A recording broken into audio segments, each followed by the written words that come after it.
is a presentation of the Belly Up Sports Media Network. Welcome to the MorganMan Sports Podcast. I'm your host, Stacy Cole Morgan.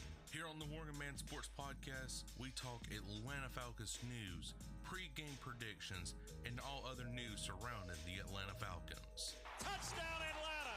Also on the podcast, we talk Call of Duty League, Esports, covering Roster Mania, major predictions, COD champs, player trades, and much more to get you ready for every single CDL weekend.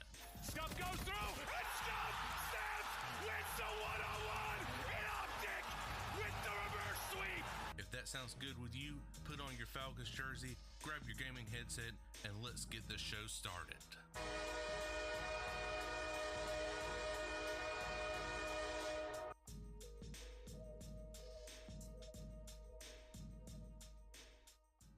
What is going on, you guys? I'm your host, Stacy Cole Morgan, and you are listening to the MorganMan Sports Podcast here on Spotify, Google Podcasts, GoodPod HQ, or wherever you find your preferred podcast. Ladies and gentlemen, today we are talking about the Atlanta FaZe taking on the Boston Breach in Cloud9, New York, all in the last weekend of the Major 1 tournament online qualifiers. Guys, it is an action-packed weekend for Atlanta FaZe, and I'm super excited about it. And I'm also super excited about talking with the recent hire of Jeff Ulbrich to the Atlanta Falcons, ladies and gentlemen. So this is going to be an interesting show right here. So without any further delay, let's go get straight into today's action.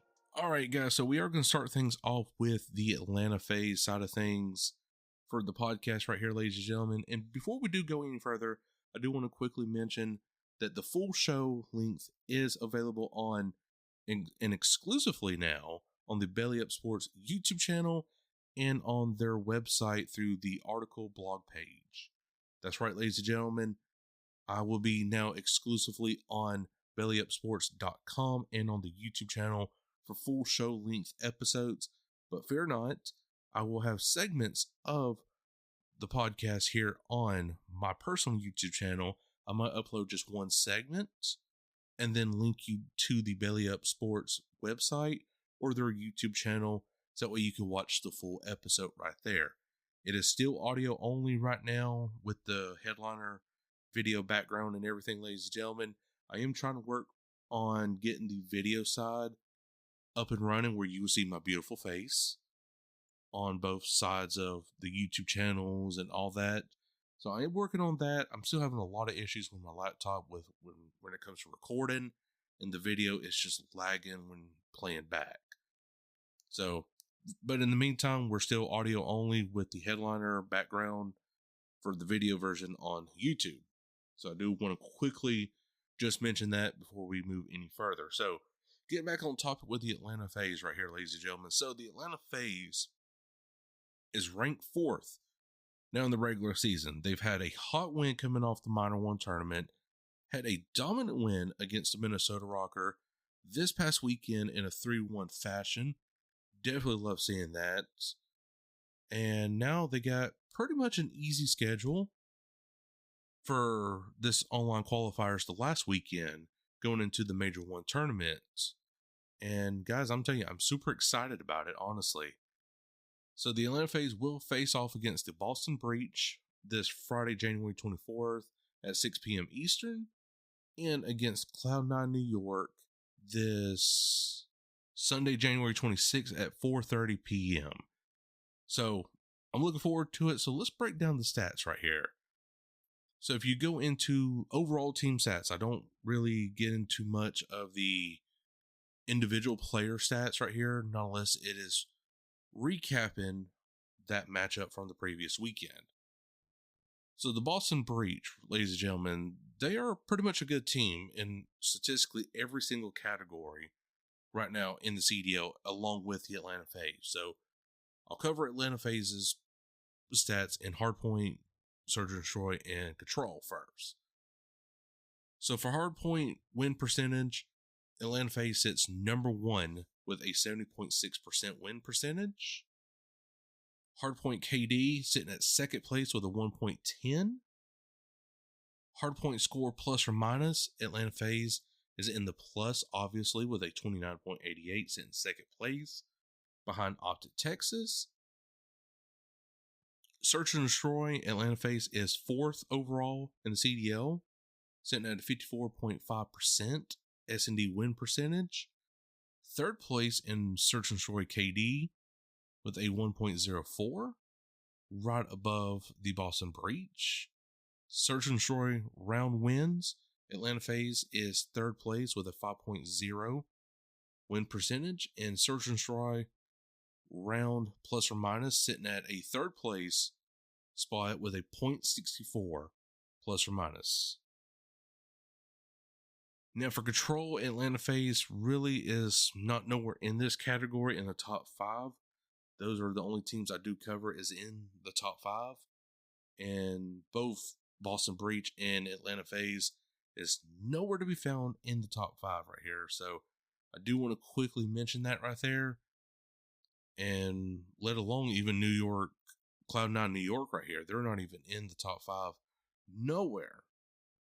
In Hardpoint, S&D, and Control. So obviously we don't even have to worry about them. It's just the Boston Breach. So for the Boston Breach, they are fourth. 2 places behind the Atlanta FaZe, sitting at fourth overall with a 1.02 in overall KD, while Atlanta FaZe is a 1.05, sitting behind Optic Texas. For hardpoint win percentage, Boston Breach is 2 spots behind Atlanta FaZe at third place overall, sitting at 66.7%.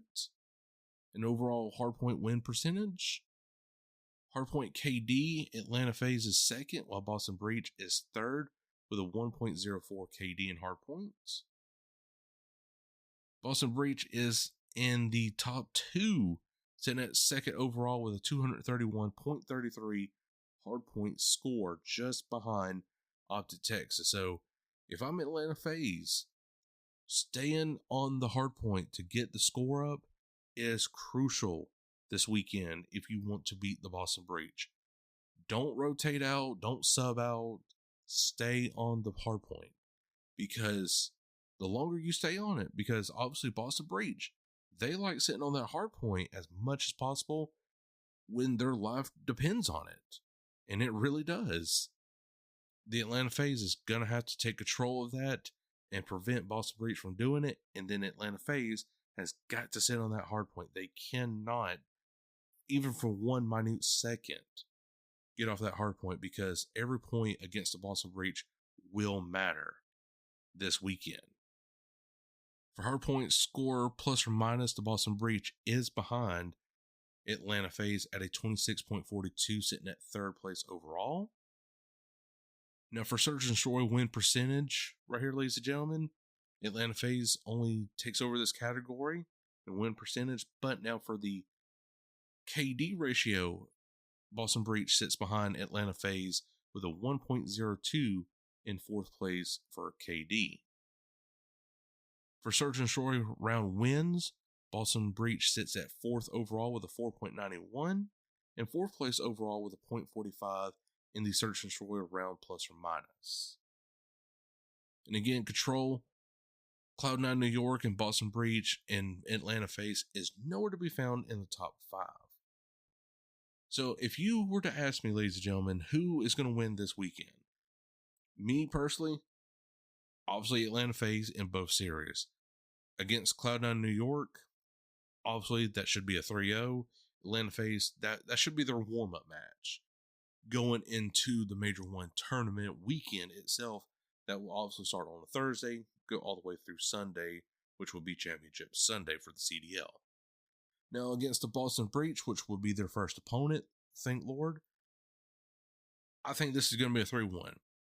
And the reason I say that is because that control is going to be crucial for the Atlanta FaZe and as well as for Boston Breach. Because both teams, not even in the top 5, they can't really control themselves in that control series.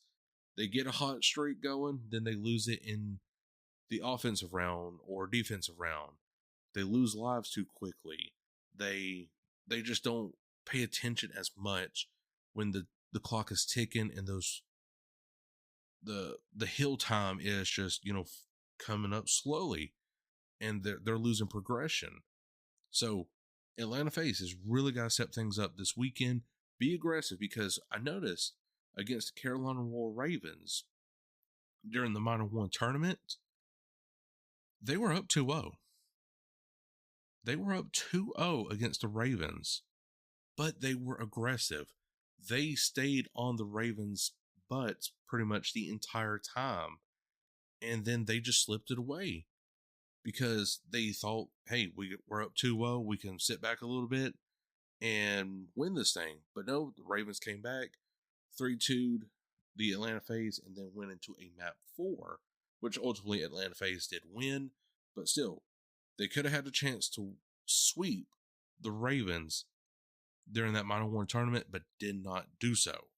So staying aggressive, in control, will win you against the Boston Breach, and staying on the point and hard point is going to be the ultimate key to victory for the Atlanta FaZe.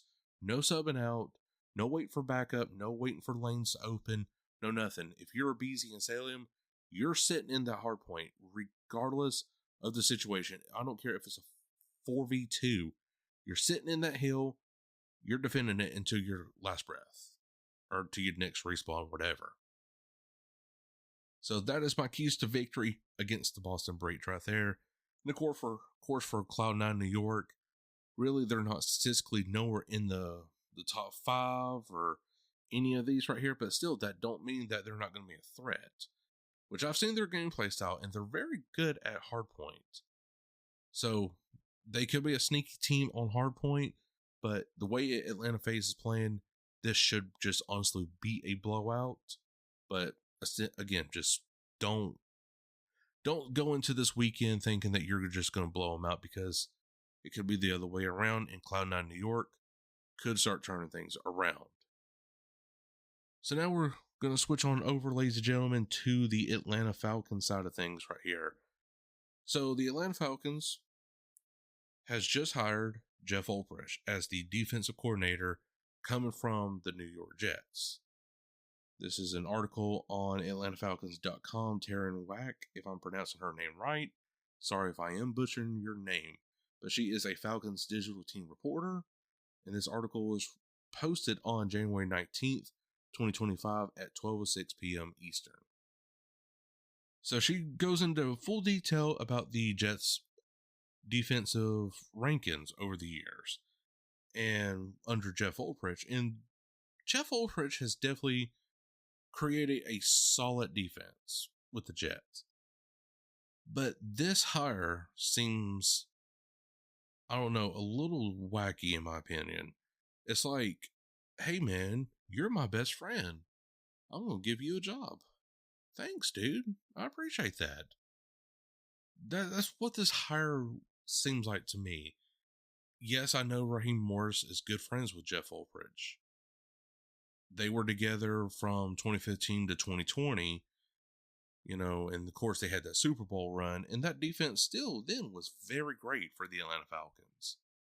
It really was. But, man, I tell you, I just don't know what to think of it now. I want to say this is a good hire, and I'm sticking with it because I just don't want to sound very negative. We try to keep things positive here on the MorganMan Sports Podcast. Whether it is Atlanta Falcons, no matter how many times they make you want to pull your hair out, you still got to be positive, and that's what we're looking for here in my podcast, and especially talking about Jeff Ulbrich. So for NFL total defensive rankings, this is coming for basically the New York Jets. So in 2022, the New York Jets was 5th overall in total yards allowed with 5,200. 2023, they were 3rd place in the NFL in yards allowed for 4,900, close to 5,000. And for 2024, the New York Jets was 3rd overall with 5,300 yards allowed. And while their run defense left more to be desired, not once cracking the top 10 with Ulbrich, the Jets were also the only team in the NFL to rank in top 5 in pass defense in which each last 3 seasons, And for one more table to prove the point that's coming after all the number nonsense, for NFL pass defensive rankings. So in 2022 beyond, Jets were 3rd overall in yards allowed in pass defense, 2nd overall in yards allowed. In 2023, in yards allowed, they were 4th place in the National Football League with 3,200 yards allowed. So guys, what do you think? Do you think this Jeff Ulbrich hire was the right hire for Raheem Morris? Or is this just reminiscent on the past? I want to say it's a little bit of both. I could be wrong. Maybe Raheem Morris sees something that we don't. Because, again, we do got to take this in consideration. Jeff Ulbrich was under Robert Saleh, who came from the 49ers as their D coordinator. So, Robert Saleh, definitely a top 5 defensive coordinator in the National Football League. Jeff Ulbrich has learned a thing or two coming from Robert. So, he could bring a lot of what Robert Saleh taught his players into the Falcons organization. And trust you me, there's a lot of star-studded talent with this Atlanta Falcons team overall, but especially on defense. So, I'm going to sit here and say this was the right hire. I want to be proven right, though. I will leave it as that I want to be proven right. That this was the right hire. That this was the hire that can push us over the limit and get us into the NFL playoffs and potentially win us a Super Bowl. Maybe not this coming season, but next season or the season beyond. That is what I'm striving for with this hire coming from Raheem Morris, from bringing Jeff Ulbrich back to the ATL. So again, guys, what do you think? Do you think this was a buddy hire, or do you think this was just a strategic move that Raheem Morris only knows about, and that Jeff Ulbrich is cooking up something fantastic since he's learned a lot from Robert Saleh? So I will leave that for you guys to comment down in the YouTube comments below on the Belly Up Sports YouTube channel right here, ladies and gentlemen. Comment, do you think this was the right hire for Raheem Morris to bring back Jeff Ulbrich to the Atlanta squad? But guys, I hope you did enjoy it. If you did, make sure to like button wherever you are listening from, iHeartRadio, Spotify, Google Podcasts, or wherever you find your preferred podcasts. But until then, I, Stacy Cole Morgan, will catch you all later. Peace. Thank you for listening to this Belly Up Sports Podcast Network product. Some said we go belly up, so we made it our name, and we're still here.